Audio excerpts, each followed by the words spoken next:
আসসালামু আলাইকুম আমার প্রিয় ফেসবুকের ভাই এবং বোনেরা, আমরা এখন একটি ছোটোমোটো একটি খেলা দেওয়ার চেষ্টা করছি আমাদের এলাকার বাচ্চাদেরকে নিয়ে। আর এখন আমাদের এই খেলাটি আমাদের ভাতিজা নয়ন খেলাটি এখন বুঝিয়ে দিবেন, বা যে খেলাটাতে কিভাবে অংশগ্রহণ করবে আর যারা এই খেলাটাতে জিততে পারবে তাদের জন্য একটি পুরস্কার থাকবে।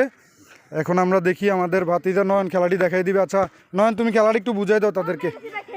খেলাটা হইলো যে বল যার পায়ে মনে করেন যার পায়ে যতক্ষণ থাকবে, হ্যাঁ মনে করেন যদি হ্যাঁ 4 বার নিছে, হ্যাঁ 4 বার পর যদি আউট হয়ে যায় বল, হ্যাঁ হ্যাঁ যদি 6 বার নেয় হ্যাঁ চ্যাম্পিয়ন হবে। আচ্ছা আচ্ছা বুঝছি, যে বেশি করবে। খেলাটা কিভাবে করবে একটু বুঝাই দাও। খেলাটা হবে দেয়া এভাবে হাতে থেকে এভাবে পায় না, এভাবে যে যতবার করতে পারে আর কি। আচ্ছা আচ্ছা বুঝছি, ঠিক আছে। মানে এভাবে যে সে একটা দুইটা তিনটা মানে যে যায় নিতে পারুক, যে বেশি নিতে পারবে সেই জিতবে।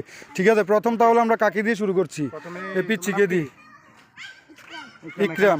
আচ্ছা ইকরাম এদিকে আসো। এখান থেকে তুমি দেখি কয়বার করতে পারো? উপর দিকে নিয়ে পাও দিতে করো। 1 2 আচ্ছা 2 বার, ঠিক আছে আমরা দেখলাম। এরপর তুমি আসো। তোমার নাম কি? সাব্বির। দেখি তুমি হাতে নিয়ে শুরু করো, কয়বার পারো? 3 বার। আচ্ছা ঠিক আছে, দেখছি 3 বার। মনে রেখো তোমরা কে কয়বার করতেছো। হ্যাঁ আচ্ছা তোমার নাম কি? রায়হান। দেই 1 2। আচ্ছা তুমিও 2 বার। আচ্ছা আর তুমি বলটা নিয়ে আসো। স্টপ করে করে কাটতে কাটতে করেন ভিডিও। না সমস্যা নেই, সমস্যা নেই, এটা বেশি লং টাইম হইতো না তো, এটা অল্প কয়েক মিনিট না। আচ্ছা তোমার নাম কি? লিমন। দেখি লিমন কবার? 1 2। হ্যাঁ লিমনও 2 বার। আচ্ছা তাইলে আমরা দেখতে পাচ্ছি একজন করছে 3 বার আর 3 জনে করছে 2 বার করে, তাহলে 3 বার কে করছিল?